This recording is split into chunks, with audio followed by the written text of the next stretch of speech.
Ayo kita jangan rusuh baik yang pro ataupun yang kontra. Ini saya ambil di websitenya Kiai Imad. Pengakuan para habib sebagai keturunan Nabi belum terbukti secara ilmiah. Karena syarat yang ditetapkan oleh beliau, sebuah kitab nasab hanya dapat menjadi dalil kesahihan untuk nama-nama yang sezaman dengan kitab nasab itu ditulis. Kira-kira ada yang tahu nggak? Metode yang ditetapkan oleh Kiai Imad ini berdasarkan kitab apa? Dan apakah ini sudah menjadi ketetapan dari ulama nasab itu sendiri? Monggo tampilkan ibaratnya. Kalau ada, saya percaya. Oke, saya taslim terhadap metode yang disampaikan oleh Kiai Imaduddin Usman dari Banten itu.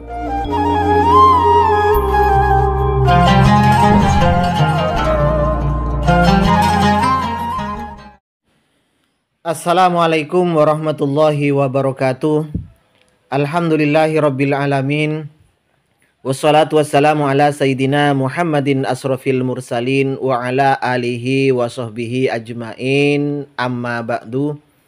Sahabat-sahabat Aswaja, para nahdiyin semuanya, para penonton dan subscriber semuanya tanpa terkecuali dimanapun berada, baik yang pro ataupun yang kontra terhadap metode penetapan nasab Kiai Imaduddin Usman dari Banten ini, saya doakan semoga Allah Subhanahu wa Ta'ala senantiasa memberikan rahmatnya, taufiknya, hidayahnya, maufirahnya, memberikan kelancaran rezeki dan kesehatan kepada kita semua. Amin. Allahumma amin. Ini adalah metode penetapan nasab yang disampaikan atau hasil riset ilmiah yang disampaikan oleh Kiai Imaduddin Usman. Metodologi konfirmasi kitab nasab. Kitab nasab yang membahas tentang keluarga Ba'alwi cukup banyak. Lalu apakah kitab-kitab tersebut sudah menjadi dasar kesahihan nasab Ba'alwi kepada Nabi Muhammad sallallahu alaihi wasallam? Sebuah kitab nasab hanya dapat menjadi dalil kesahihan untuk nama-nama yang sezaman dengan kitab nasab itu ditulis. Ini adalah metodologi penetapan nasab yang disampaikan oleh Kiai Imaduddin Usman yang digadang-gadang sebagai hasil riset ilmiah beliau. Yang mana hasil riset ilmiah beliau itu menetapkan bahwa Ba'alwi ke bawah ini tidak terkonfirmasi sebagai keturunan Rasulullah Sallallahu Alaihi Wasallam karena syarat penetapan nasab sesuai dengan hasil riset ilmiah beliau adalah harus ada ulama nasab yang menulis di dalam kitab nasabnya yang sezaman dengan orang yang mau ditulis itu. Sehingga berdasarkan riset ilmiah beliau, yang namanya Ubaidillah ini sudah tidak disebutkan oleh ulama nasab yang sezaman dengan Ubaidillah, dengan Ahmad Al-Muhajir. Tidak ada kitab primer yang menjelaskan, yang mengkonfirmasi bahwa Ubaidillah ini adalah putra Ahmad Al-Muhajir. Dan adanya jauh setelah 550 tahun setelahnya, ini menurut hasil riset ilmiah beliau membuktikan bahwa Ba'alwi nasabnya itu terputus, tidak bersambung terhadap Ahmad Al-Muhajir. Walaupun ada ulama-ulama nasab setelahnya ini, setelah 550 tahun atau 650 tahun itu ada banyak ulama nasab yang menulis, tetapi ini ditolak karena tidak sezaman dengan hidupnya orang yang ditulis nasabnya, yakni Ahmad Al-Muhajir ini. Maka ini diasumsikan nasab Ba'alwi ini terputus, ingkito riwayat. Kenapa? Ya karena tidak ada ulama yang sezaman, ulama nasab yang sezaman yang menulis bahwa Ubaidillah itu adalah putranya Imam Ahmad Al-Muhajir. Maka dari ini, baik kepada yang pro ataupun yang kontra terhadap hasil riset ilmiah beliau Kiai Imaduddin Usman, mohon jangan rusuh. Kalau kita, ini kan namanya kajian ilmiah, riset ilmiah yang disampaikan oleh beliau. Mari kita uji saja.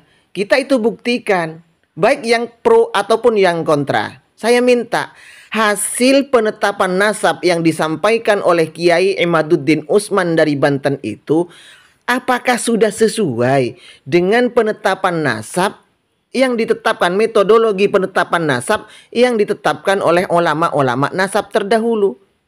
Kalau ada, monggo silahkan tampilkan ibaratnya di kitab apa, halaman berapa, silahkan komentar di kolom komentar ini atau jawab melalui video. Kalau ada memang artinya penetapan nasab, metodologi penetapan nasab yang disampaikan oleh Kiai Imaduddin Utsman yang dikatakan karya ilmiah itu sudah sesuai dengan metodologi penetapan nasab ulama nasab, saya akan taslim. Saya akan percaya bahwa yang disampaikan hasil riset ilmiah beliau itu benar-benar ilmiah dan sesuai dengan metodologi penetapan nasab yang disampaikan, yang ditetapkan oleh ulama-ulama nasab terdahulu. Tapi tolong buktikan ibaratnya terdapat di kitab apa, juz berapa, halaman berapa, siapa nama ulamanya. Ini sudah hasil kesepakatan para ulama nasab atau sebagian ulama nasab atau hanya satu orang ulama nasab, itu saja. Teman-teman baik yang pro ataupun yang kontra, mohon dimaklumi. Karena yang saya temukan di kitab-kitab itu, metodologi penetapan nasab beliau itu saya tidak pernah menemukan. Yang saya temukan cara penetapan nasab itu ada 7. Sebagaimana yang telah saya sampaikan. Ulama fikih menetapkan ada 6 untuk isbat nasab itu. Sementara dari ulama nasab itu ada 3. Yang berbeda antara ulama fikih dengan ulama nasab itu hanya 1. Artinya yang 1 ini tidak ada di ketetapan nasab ulama fikih, yaitu adanya tulisan ulama nasab yang menjelaskan keberadaan orang tersebut, nasab orang tersebut. Ini hanya tambahan dari ulama nasab. Tetapi walaupun ulama nasab itu mensyaratkan adanya tulisan yang menjelaskan nasabnya seorang tersebut, ini tidak ada qayyid, tidak ada kata-kata ulama nasab yang sezaman. Artinya kitab primer, tidak ada penjelasan seperti itu. Jadi permasalahannya kan begini, kalau sekarang Ubaidillah tidak ditulis oleh ulama sezaman bahwa itu adalah putranya Ahmad Al-Muhajir, kemudian ditulis oleh ulama nasab setelahnya beberapa ratus tahun kemudian divonis dikatakan bahwa itu bukan putranya Ahmad Al-Muhajir. Nah, penetapan nasab ini yang perlu kita tanyakan juga. Dari siapa, ulama nasab siapa yang menjelaskan seperti itu? Jadi harus tertulis oleh ulama yang sezaman dengan hidupnya Ahmad Al-Muhajir tersebut. Sekarang kita tinggal pilih, jika tidak ada ibarat yang menjelaskan sebagaimana metodologi Kiai Imaduddin ini, apakah Kiai Imad ini ngarang sendiri, tidak menggunakan referensi metodologi ulama nasab? Bolehkah demikian? Kalau boleh, sertakan lagi referensinya.